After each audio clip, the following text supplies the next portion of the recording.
welcome to Simpler Bible, a daily journey to biblical understanding. Welcome back. Today we continue with Samuel. I love this book. Now I want to remind you really quickly that this is all part of one narrative, okay? Don't miss that, because like I said a few days ago, we've kind of gotten out of some of the theology. Remember, Genesis through Deuteronomy, theology heavy.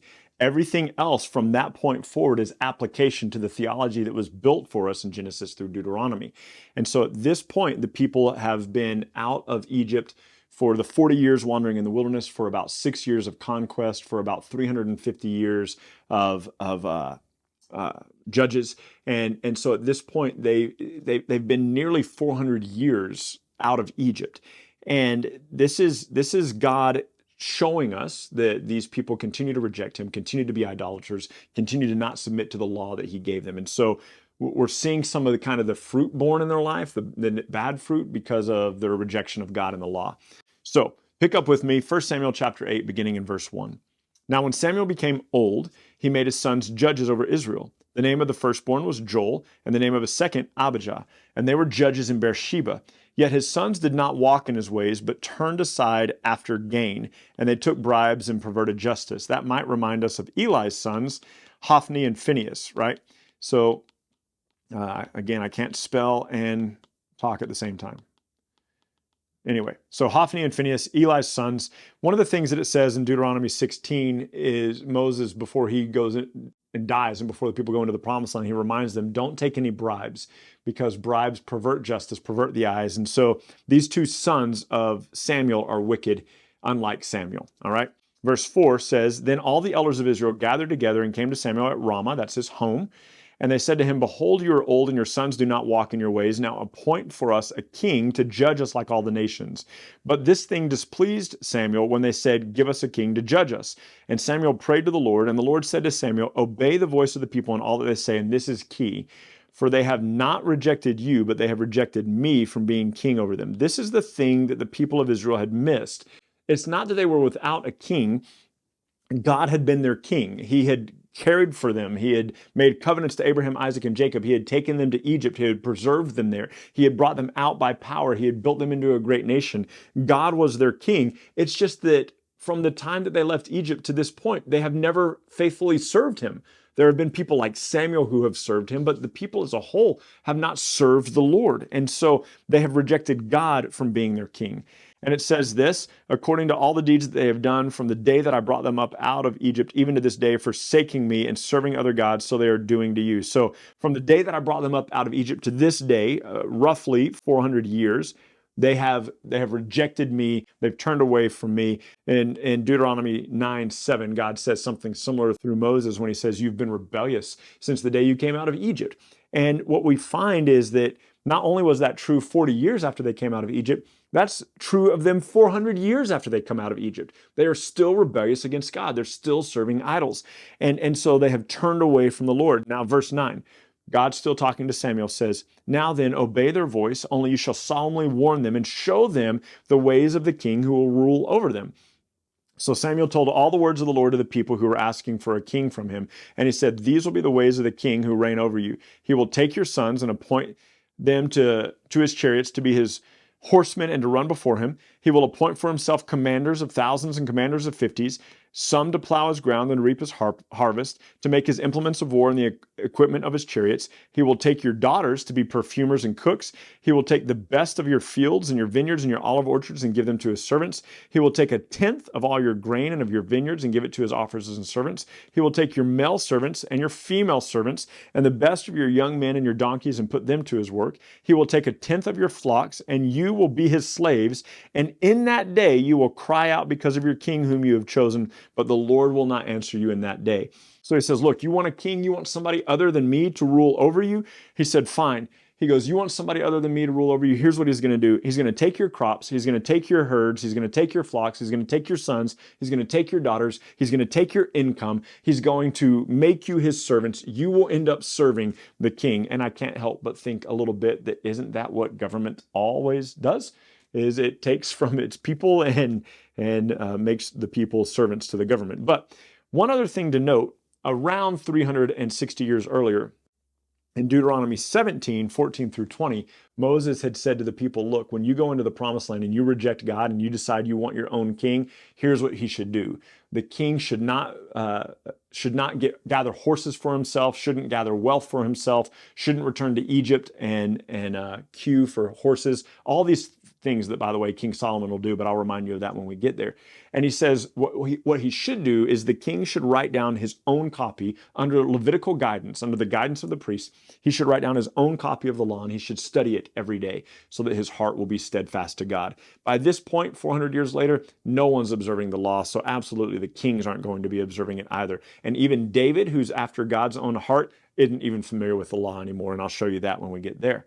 So, verse 19 says, the people refused to obey the voice of Samuel, and they said, no, but there shall be a king over us, that we may be like all the other nations. And that's the part that's kind of scary, right? That they're rejecting God because they want to be like everybody else. And that our king may judge us and go out before us and fight our battles. That he may go out before us and fight our battles. Exactly what God has been doing when they have been submitting themselves to him. When Samuel had heard all these words of the people, he repeated them in the ears of the Lord. And the Lord said to Samuel, obey their voice and make them a king. And Samuel then said to the men of Israel, go every man to his city. Now there was a man, chapter 9, there was a man of Benjamin whose name was Kish, the son of Abiel, the son of Zeror, the son of Bechorath, the son of Aphiah, a Benjamite, a man of wealth, and he had a son whose name was Saul, a handsome young man. There was not a man like him among the people of Israel, more handsome than he, and from his shoulders upward he was taller than all the other people. So no one's as handsome as Saul, and he's head and shoulders taller than everybody else. And this is the guy that God is going to appoint as a king. Remember, the people are demanding a king. And so God goes, fine, I'll give you a guy who looks like a king. I'll give you a guy who's head and shoulders taller than everybody else. I'll give you a guy that, I don't know, I'm making this up, of course, but looks good on the billboard on the highway, to Jerusalem or something. And so what happens is the donkeys of Kish go missing, and he sends his son Saul and one of his servants to go look for them. Saul is looking for the servant or for the donkeys, can't find them, and they decide to go into this city where Samuel lives and ask Samuel if he can tell them where the donkeys are. They're like, look, there's a man in this town. He knows the things of God. Maybe he knows where the donkeys are. So this is how God is going to introduce Saul to Samuel, by some missing donkeys. Jump down to verse 15 with me. Now, the day before Saul had come into the city, the Lord had said to Samuel, tomorrow about this time I will send you a man from the land of Benjamin, and you will appoint him to be prince over my people Israel. He shall save my people from the hand of the Philistines, for I have seen my people because their cry has come to me. When Samuel saw Saul, the Lord told him, here's the man of whom I spoke. He is the one who will restrain my people. Then Saul approached Samuel in the gate and said, tell me, where is the house of the seer? In that day they were called seers rather than prophets. Samuel answered Saul and said, I am the seer. Go up before me to the high place, and today you will eat with me. In the morning I will let you go and will tell you all that's on your mind. As for your donkeys that were lost 3 days ago, don't set your mind on them, for they have been found. And for whom is all that is desirable in Israel? Is it not for you and all your father's house? Saul answered, am I not a Benjamite, from the least of the tribes of Israel? Why? Remember back what happened in the book of Judges, how the tribes of Israel decimated the Benjamite. And it is not my clan, the smallest of the clans or the humblest of the clans of the tribe of Benjamin. Why then have you spoken to me in this way? So Samuel took Saul and his young men and brought them into the hall and gave them a place at the head of those who had been invited, who were about 30 persons. Samuel said to the cook, bring the portion I gave you, of which I said put it aside. So the cook took up the leg that was on it and set it before Saul. And Samuel said, see, what is set before you eat, because it was kept for you until this appointed hour that you would eat it with the guests. And Saul ate with Samuel that day.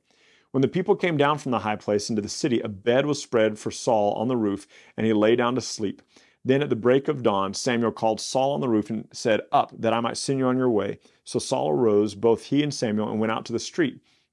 As they were going down to the outskirts of the city, Samuel said to Saul, tell your servant to pass on before you, and when he had passed on, stop here for a while so that I can tell you the word of the Lord. Chapter 10, verse 1. Then Samuel took a flask of oil, poured it on his head and kissed him and said, has not the Lord anointed you to be prince over his people Israel? And you will reign over the people of the Lord, and you will save them from the hand of their surrounding enemies. And this will be the sign to you that the Lord has anointed you to be prince over his heritage. When you depart from me today, you'll meet 2 men by Rachel's tomb in the territory of Benjamin at Zelzah. And they will say to you, the donkeys that you went to seek are found, and now your father has ceased to worry about the donkeys and is worried about you, saying, what will I do about my son?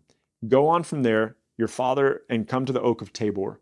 3 men going up to God at Bethel will meet you there, one carrying 3 goats, another carrying 3 loaves of bread, and another carrying a skin of wine. And they will greet you and give to you 2 loaves of bread, and you shall accept them from their hand. And after that you will come to Gibeah Elohim, where there is a garrison of the Philistines. A garrison's like the Philistines at this point are basically ruling over Israel. And so they had outposts. They had like what do you call it? Like embassies, kind of, like a U.S. embassy in a different place. So these Philistines had outposts spread throughout the land of Israel where they had military people, military support. So after that, you will come to Gibeah Elohim, where there is a garrison of the Philistines. And there, as soon as you come up to the city, you will meet a group of prophets coming down from the high place with a harp and tambourine and flute and lyre before them, prophesying. And then the Spirit of the Lord will rush upon you, and you will prophesy with them and be turned into another man. Now, when these signs meet you, do what your hand finds to do, for God is with you. And then go down ahead of me to Gilgal. Remember, Gilgal is one of the 3 places that Samuel does his circuitous journey. And behold, I am coming to you to offer burnt offerings and to sacrifice peace offerings. 7 days you shall wait until I come to you, and then I will show you what you will do. And he turned his back to leave Samuel, and God gave him another heart. That will not remain, unfortunately. And all these signs came to pass that day. And the Spirit of God rushed upon him, and he prophesied among the rest of the prophets. The rest of the people who knew him previously then said, is Saul also among the prophets? So jump down to chapter 10, verse 17. Samuel calls all the people of the Lord together at Mizpah. Everything's happening at Mizpah, it seems. And he says, thus says the Lord God, I brought up Israel out of Egypt. I delivered you from the land of the Egyptians, the hand of the Egyptians, and all the kingdoms who oppress you. But today you have rejected God who saves you from your calamities. And you have said to him, set a king over us. Now bring all your tribes to the Lord by your thousands at Mizpah. So all the tribes come forward, and Saul is anointed as king. It says in verse 23, they ran and they found Saul hidden among the baggage. And when he stood among the people, he was taller than all the people from his shoulders upward. And Samuel said to all the people, do you see him whom the Lord has chosen? There is none like him among all the people. And the people shouted, long live the king. It's interesting because they're shouting, long live the king. And as those words are coming out of their mouth, in that, they are denying God as king, and they are departing from him. Now listen very carefully, last few verses of this chapter. Samuel told all the people the rights and the duties of the kingship, and he wrote them in a book, and he laid it before the Lord. And then Samuel sent all the people away, each one to their own home. And then Saul went to his home at Gibeah. Saul went to his home at Gibeah. You might not remember Gibeah. It's been a couple of weeks. Gibeah is the place where the Benjamites gathered together and raped a woman all night and killed her. And Gibeah is the city that the Israelites came to put to an end back in Judges 19, 20, and 21. That's Saul's home. He lives in Gibeah, this incredibly wicked city of Benjamin. And it will speak a little bit to his heart and his character. And anyway, I just need you to join those things together. Saul is a Benjamite, and he's of Gibeah, this wicked, wicked city. So Saul went to his home at Gibeah, and with him went men of valor whose hearts God had touched. But some worthless fellows said, how can this man save us? And they despised him and brought him no present, but Saul held his peace. This is an interesting thing to me. The people are demanding a king. They've rejected God, and then God gives them a king, and there's a group of people who are like, we don't like him either. So they're just unhappy all the time, no matter what. And so Saul, we have a lot to learn from Saul. And so there will be a lot to uncover. Join us tomorrow in 1 Samuel 13 and 14. Don't forget that this is a rejection of God. This anointing of a king here is ultimately a rejection of God.